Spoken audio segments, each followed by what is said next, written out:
नमस्कार, मैं राजेश शर्मा और 7 इंडिया न्यूज़ में आपका स्वागत है।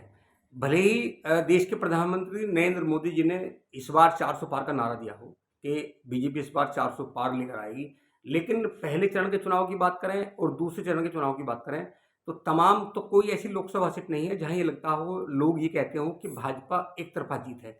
10 साल के शासनकाल के बीच में एंटी इनकम्बेंसी ज़रूर है, वो इसलिए है क्योंकि मैं डाटा के साथ बताऊँगा, जो पहले चरण का चुनाव हुआ, वो सबके सामने स्थिति है, क्योंकि वोट परसेंटेज इतना कम हुआ और तमाम जो 8 पहले चरण में जो 8 लोकसभा सीटें थी, तमाम सीटों में मुकाबला था और ऐसी कई लोकसभा सीटें हैं कि जहाँ भाजपा मुकाबले से लगभग बाहर है। अब मैं दूसरे चरण की बात करता हूँ, चूँकि 26 अप्रैल को दूसरे चरण का चुनाव है और दूसरे चरण के चुनाव में चूँकि यहाँ भी 8 लोकसभा सीटों का चुनाव है, मैं ज़िक्र करता हूँ सबसे पहले अलीगढ़ की। अगर मैं अलीगढ़ की बात करूँ तो अलीगढ़ में इस बार क्योंकि तीसरी बार भाजपा ने अपने प्रत्याशी सतीश गौतम को तीसरी बार प्रत्याशी बनाया है। हालाँकि पहले कांग्रेस से चुनाव लड़े थे विजेंद्र सिंह, उन्हें कम वोट पाए थे। इस बार फिर जो कांग्रेस सपा और इंडिया अलायंस है, उन्होंने फिर से विजेंद्र सिंह को चुनाव मैदान में उतारा है। जब हम बीएसपी की बात करें तो यहाँ हितेश कुमार और हितेश उपाध्याय और बंटी है, जो नया चेहरा है, चूँकि भाजपा में थे, भाजपा छोड़ के बसपा में आए और इस समय अगर मैं अलीगढ़ की बात करूँ तो यहाँ 5 विधानसभा सीटें हैं। अलीगढ़, खैर, अतरौली, कोल, अलीगढ़ और बरौली।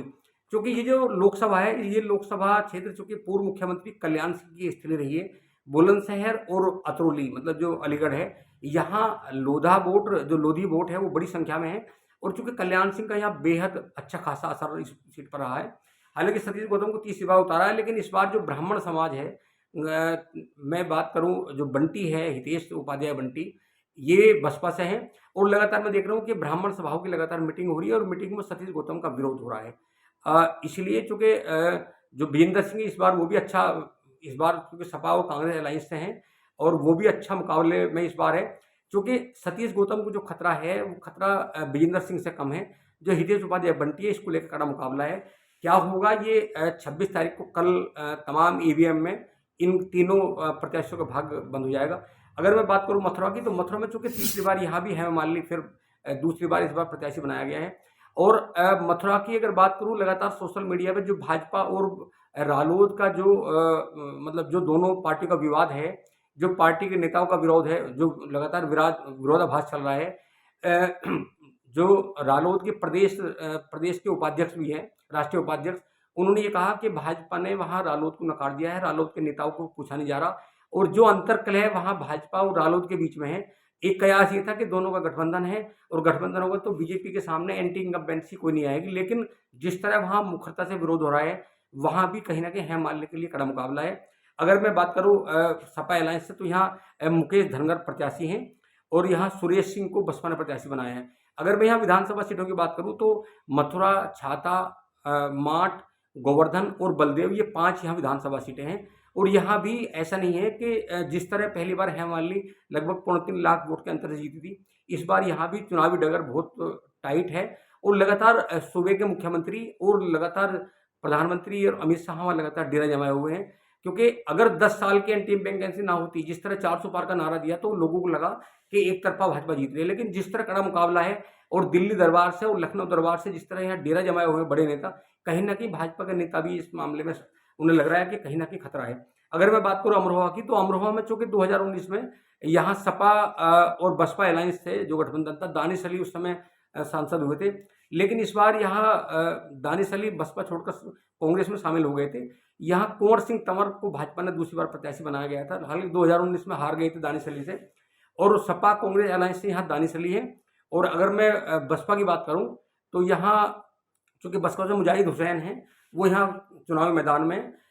मैं अमरोहा के बारे में जहाँ तक बता दूँ, चूँकि खड़गवंशी यहाँ एक ऐसी बिरादरी है, खड़गवंशी के लगभग 1.5 लाख वोट हैं और वो बीजेपी का कोर वोटर माना जाता है। लगातार सोशल मीडिया से जो आवाज़ आ रही है कि इस बार कहीं न कहीं खड़गवंशी बीजेपी से नाराज़ हैं और उसकी नाराज़गी के चलते कुछ भी हो सकता है। हालाँकि खड़गवंशी की नाराज़गी ने बीजेपी की बहुत टेंशन बढ़ा दी है। कुंवर सिंह तंवर को लेकर लगातार जिस तरह बीजेपी ने उन्हें उतारा था, क्योंकि 2014 में कुंवर सिंह तंवर बहुत हाईएस्ट मतों से यहाँ जीत कर गए थे। लेकिन इस बार खड़गवंशी का विरोध के चलते बीजेपी की यहाँ मुश्किलें खड़ी है। अब अगर मैं गौतम बुद्ध नगर की बात करूँ, तो गौतम बुद्ध नगर में डॉक्टर महेश शर्मा को बीजेपी ने तीसरी बार फिर प्रत्याशी बनाया है। लेकिन पश्चिम उत्तर प्रदेश की मैं अब बात करूँ, तो यहाँ पश्चिम उत्तर प्रदेश में चूँकि जो क्षत्रिय समाज है, वो बेहद नाराज है भाजपा से। यहाँ लगातार बहुत सारी पंचायतों का दौर चला। अगर मैं पहले चरण की याद दिलाऊं दर्शकों को, तो पहले चरण में ये छुपा नहीं है कि ननौता की महापंचायत, खेड़ा की महापंचायत, कपसाड़ की महापंचायत, लगातार जो महापंचायतों का दौर चला, जिस तरह उसमें हुजूम उमड़ा, 30-30, 40-40 हजार लोगों का वहाँ आना हुआ पंचायत में, और जो उन्होंने एक सिरे से कहा कि भाजपा को जो प्रत्याशी हरा रहा है उसे जिताओ। इसलिए बसपा ने यहाँ पश्चिम में 3 टिकट दिए। बसपा ने यहाँ नोएडा गौतम बुद्ध नगर से यहाँ राजेंद्र सोलंकी है, ठाकुर चेहरा है, उन्हें अपना प्रत्याशी बनाया है, और गाजियाबाद से नंदकिशोर पुंडीर हैं, उन्हें भी बसपा ने प्रत्याशी बनाया ताकि ठाकुर वोटों को बसपा ले सके। और इसीलिए गौतम बुद्ध नगर में इस समय लड़ाई इतनी इस समय मुखर लड़ाई है बहुत ज़्यादा। यहाँ भाजपा से जहाँ महेश शर्मा है, वहीं मुकेश नागर वहाँ सपा एलायंस से इस समय चुनाव मैदान में है, और राजेंद्र सोलंकी वहाँ बसपा से है। इस समय बहुत बड़ा मुकाबला गौतम बुद्ध नगर में है, और लगातार जिस तरह ठाकुर क्षत्रिय समाज का विरोध हो रहा है, इसके साथ साथ और भी बहुत सारे विरोध हैं। तो कहीं ना कहीं बीजेपी गौतम बुद्ध नगर लोकसभा सीट में लेकर फंसी हुई है, क्योंकि जो त्यागी वोट है वहाँ अच्छी संख्या में, जो श्रीकांत त्यागी को जो प्रकरण हुआ था गौतम बुद्ध नगर में, उसमें त्यागियों की बड़ी महापंचायत हुई थी, और उन्होंने लगातार ऐलान कर दिया था कि वो महेश शर्मा को वोट नहीं देंगे। यही स्थिति अमूमन, चूंकि गौतम बुद्ध नगर में जो साटा चौरासी है ठाकुर बाहुल्य क्षेत्र, वहाँ लगातार बीजेपी को लेकर बीजेपी का भयंकर विरोध है, डॉक्टर महेश शर्मा का विरोध है। यहाँ भी कहीं ना कहीं बीजेपी बहुत मुश्किल में है, और इतना बहुत आसान रास्ता नहीं है। अगर मैं बात करूँ गाजियाबाद की, क्योंकि गाजियाबाद सीट में यहाँ जनरल साहब यहाँ 2 बार सांसद हुए, और इस बार डॉक्टर जो वीके सिंह है, जनरल वीके सिंह, उनका टिकट काट दिया गया। टिकट काटने को लेकर ठाकुर जो समाज है उसमें एकदम आक्रोश फैला, और उनका ये आरोप भी था कि पश्चिम उत्तर प्रदेश में क्षत्रियों का जो उनका प्रतिनिधित्व है उसे समाप्त करने का प्रयास किया भाजपा ने। सिर्फ एक टिकट मुरादाबाद में दिया, और वहाँ सर्वेश सिंह चुनाव लड़े। हालांकि चुनाव के बाद में उनकी डेथ होगी, बीमार थे वो, लेकिन वो नाराजगी ठाकुरों की लगातार पश्चिम के तमाम लोकसभा में कहीं ना कहीं ठाकुर प्रभावित कर रहे हैं। चाहे बागपत हो, चाहे गाजियाबाद हो, चाहे गौतम बुद्ध नगर हो, चाहे बुलंदशहर हो, अलीगढ़ हो। इससे पहले जो पहले चरण के चुनाव हुए वहाँ भी ठाकुरों की बेहद नाराजगी देखी गई, और ठाकुरों ने बीजेपी के खिलाफ वोट किया भी है। इसके रिजल्ट कहीं ना कहीं 4 जून को पता चलेंगे कि कितना प्रभाव डालेंगे। अब अगर मैं बात करूँ बागपत की, तो चूंकि बागपत में इस बार सतपाल सिंह को टिकट नहीं दिया, और ये भाजपा और रालोद के अलायंस में रालोद की ये सीट मिली है। यहाँ डॉक्टर राजकुमार सांगवान रालोद के प्रत्याशी हैं। वहीं सपा और कांग्रेस ने यहाँ साहिबाबाद के पूर्व विधायक अमरपाल शर्मा को यहाँ मैदान में उतारा है। वहीं बसपा ने प्रवीण बंसला को मैदान में उतारा है। हालांकि बागपत में बहुत रोचक मुकाबला था। अभी 15 दिन पहले जब एक तरफा जीत दिखाई दी डॉक्टर राजकुमार सांगवान की, लोग क्योंकि उनका चेहरा स्वच्छ चेहरा है, लेकिन जैसे ही अमरपाल शर्मा का टिकट होता है तो एकदम मुकाबला रोचक हो गया। आज वहाँ बहुत रोचक मुकाबला इस समय बागपत सीट पे है। कल हालांकि सब ईवीएम बंद हो जाएगा, कल कितना वोट परसेंटेज होगा इसके बाद पता चलेगा। फिलहाल यहाँ मुकाबला बहुत टाइट है। अब मैं बात करूँ मेरठ की, तो जो कि मेरठ में यहाँ 3 बार के राजेंद्र अग्रवाल सांसद थे, बीजेपी ने इस बार उनका टिकट काट दिया। हालांकि टिकट काटने को लेकर जो वैश्य समाज है उनमें बहुत ज़्यादा नाराजगी है। वैश्य समाज ठाकुर समाज की तरह सड़कों पर उतर कर आंदोलन नहीं करा, लेकिन जो उनके अंदर नाराजगी है कहीं ना कहीं उसका असर मतदान प्रतिशत पर देखा जा सकता है। और चूंकि यहाँ अरुण गोविल जो रामायण में श्री राम के किरदार निभाए थे, वो यहाँ चुनाव मैदान में है। भारी प्रत्याशी को लेकर काफ़ी विरोध भी मेरठ में हुआ भाजपा का, और इसीलिए विरोध की वजह से यहाँ लगातार 5 बार मुख्यमंत्री का दौरा हुआ, रोड शो हुआ, यहाँ प्रधानमंत्री आए।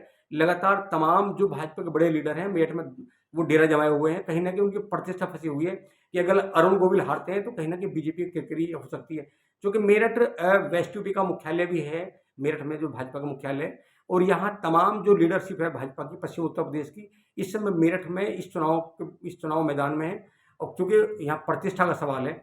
अगर मैं बात करूँ बुलंदशहर की, तो बुलंदशहर में चूँकि यहाँ जो डॉक्टर भोला सिंह, इनको तीसरी बार बीजेपी ने प्रत्याशी बनाया है। हालांकि शिवराम वाल्मीकि को इस बार बसपा अलायंस ने अपना प्रत्याशी बनाया है। गिरीश कुमार जो नगीना सांसद थे, उन्हें इस बार जो है बसपा ने भी प्रत्याशी बनाया है।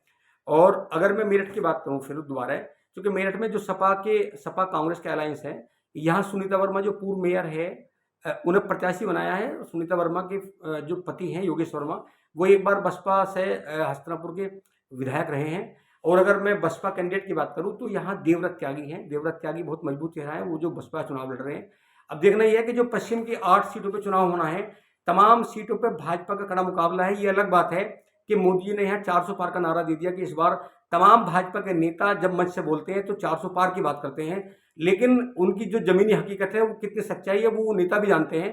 और लगातार यहाँ डेरा जमाए हुए हैं। सबसे ज़्यादा अगर हम रैली की बात करें, सभाओं की बात करें, रोड शो की बात करें, तो सबसे ज़्यादा बीजेपी के नेताओं ने की है। और लगातार यहाँ डेरा जमने का मतलब है कि कहीं ना कहीं बीजेपी परेशान है। 400 पार के नारे जो नारा दिया है वो सार्थक कैसे होगा। और अभी तक जो पहले चरण के चुनाव हुए हैं 8 सीटों पे, वहाँ भी हर सीट पे बीजेपी के साथ कड़ा मुकाबला है। जो दूसरे चरण में उत्तर प्रदेश के 8 सीटों पे चुनाव होना है, यहाँ भी कड़ा मुकाबला है। चाहे मथुरा हो, चाहे अलीगढ़ हो, चाहे बुलंदशहर हो, गौतम बुद्ध नगर हो, अमरोहा हो, चाहे बागपत हो, मेरठ हो, गाजियाबाद हो, तमाम सीटों पे बीजेपी के सामने एक चुनौती विपक्षी बने हुए हैं। और हालांकि जो 3 दिन पहले बाड़मेर में जो प्रधानमंत्री ने भाषण दिया है उसको लेके लगातार जो विपक्षी दल है वो बाड़मेर के प्रधानमंत्री के भाषण को इस समय पूरा इशू बना रहा है, उसे मुद्दे में शामिल किया है। तो देखना यह है कि कल 26 अप्रैल को दूसरे चरण का चुनाव है और सुबह 7 बजे से शाम के 6 बजे तक मतदान होगा। 6 बजे के बाद तमाम प्रत्याशियों का भाग्य ईवीएम बंद हो जाएगा। कौन विजेता होगा 4 जून को पता चलेगा। आप लगातार देखते रहिए 7 इंडिया न्यूज। नमस्कार, राजेश शर्मा। प्लीज आपसे रिक्वेस्ट है एक बार चैनल को सब्सक्राइब करें, वीडियो को शेयर करें। नमस्कार।